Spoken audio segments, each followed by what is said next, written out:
No, it's so hard to do what you really, really desperately want in life. It's so much easier just to do you don't care either way about. Wow. Cate Blanchett just dropped a bombshell on Blake Lively that sent shockwaves through Hollywood's elite circles. The era of Blake's backdoor tactics and silent power plays is crashing harder than her recent box office numbers.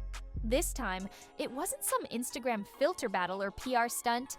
Cate exposed how Blake allegedly hijacked her decade-long Chanel legacy and dragged her husband's work through the mud.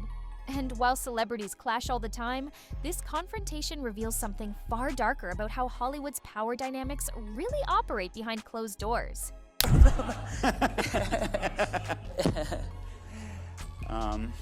For over 10 years, Cate Blanchett wasn't just the face of Chanel, she was its artistic backbone.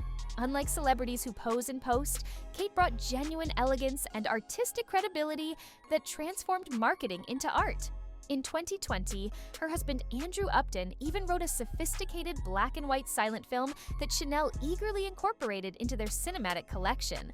The project was pure artistic expression.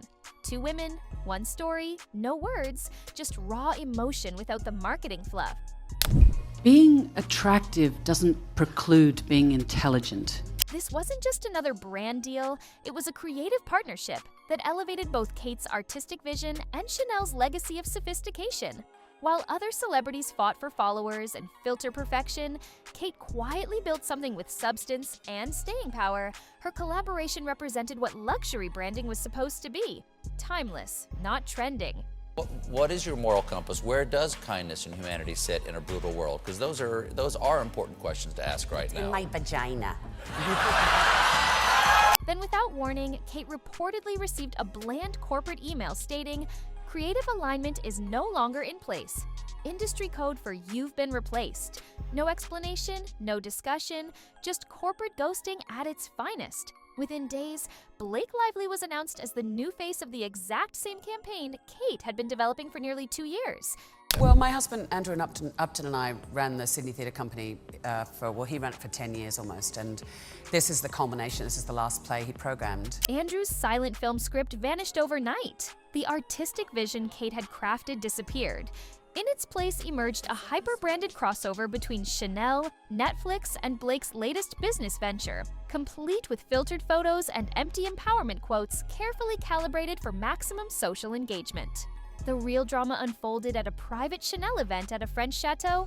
Cate had RSVP'd months earlier when she was still the centerpiece of the campaign.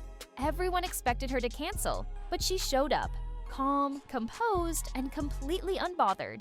Meanwhile, Blake reportedly sat front and center, commanding attention. During dinner, Blake allegedly commented to another guest, "That script was beautiful, but a little outdated, right?" The reply came with a dismissive laugh. "You mean Andrew's script? I didn't even know it was her husband's. But legacy doesn't really sell to Gen Z anyway."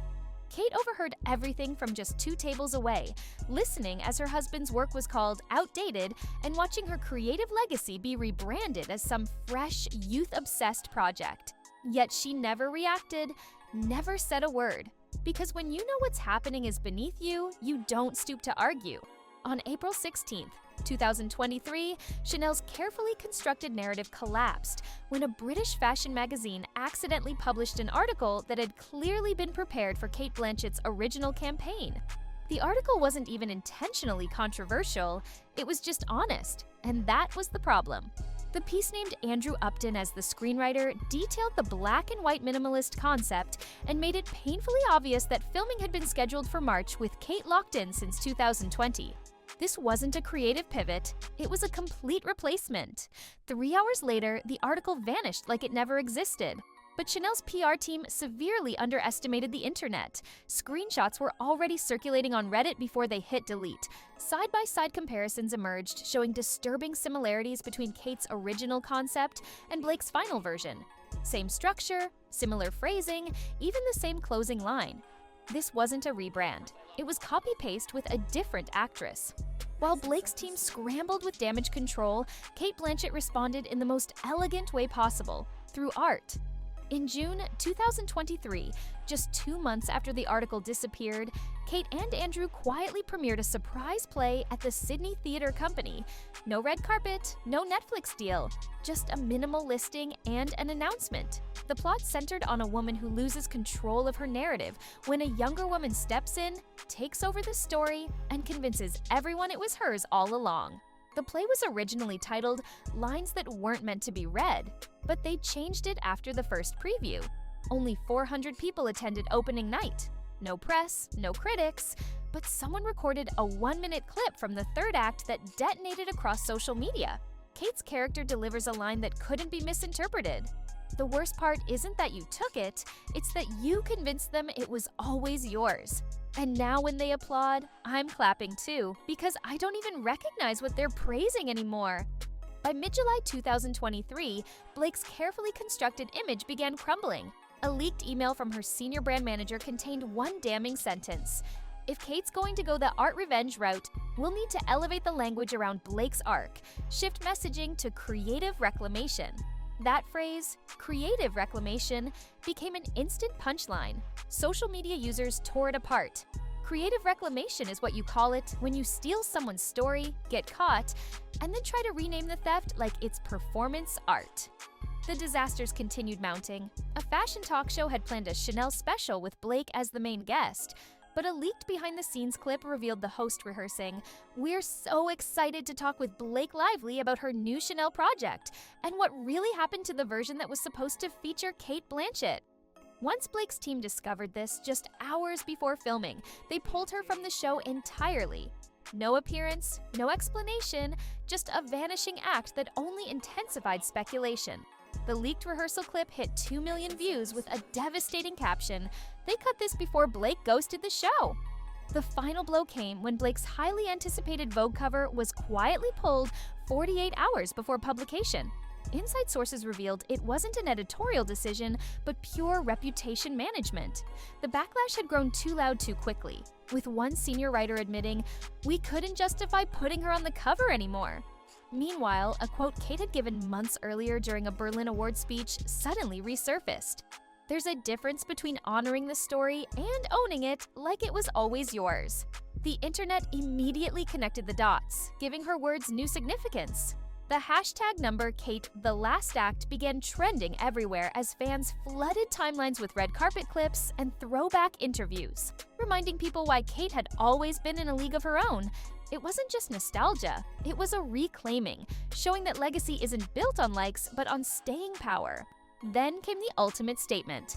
Chanel's 2023 Legacy Collaborator Reel featured all their iconic faces: Kristen Stewart, Penelope Cruz, Florence Welch, Tilda Swinton, and Cate Blanchett.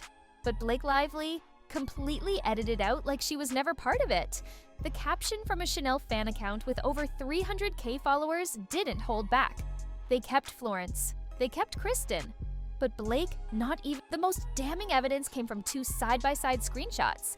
One showed Blake's Chanel ad where she dramatically states, "Some stories were never told until now."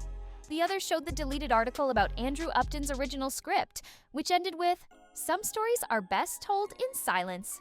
This wasn't just another celebrity feud. It revealed how Hollywood's power games operate when cameras aren't rolling. Blake Lively didn't just lose control of the narrative, she became a cautionary tale about what happens when you mistake influence for artistry. Hollywood loves nothing more than watching someone choke on a crown they tried to steal. The question remains, will Blake stage a comeback, or has this scandal permanently tarnished her carefully curated image? Drop your thoughts in the comments. Will Hollywood forgive or just forget?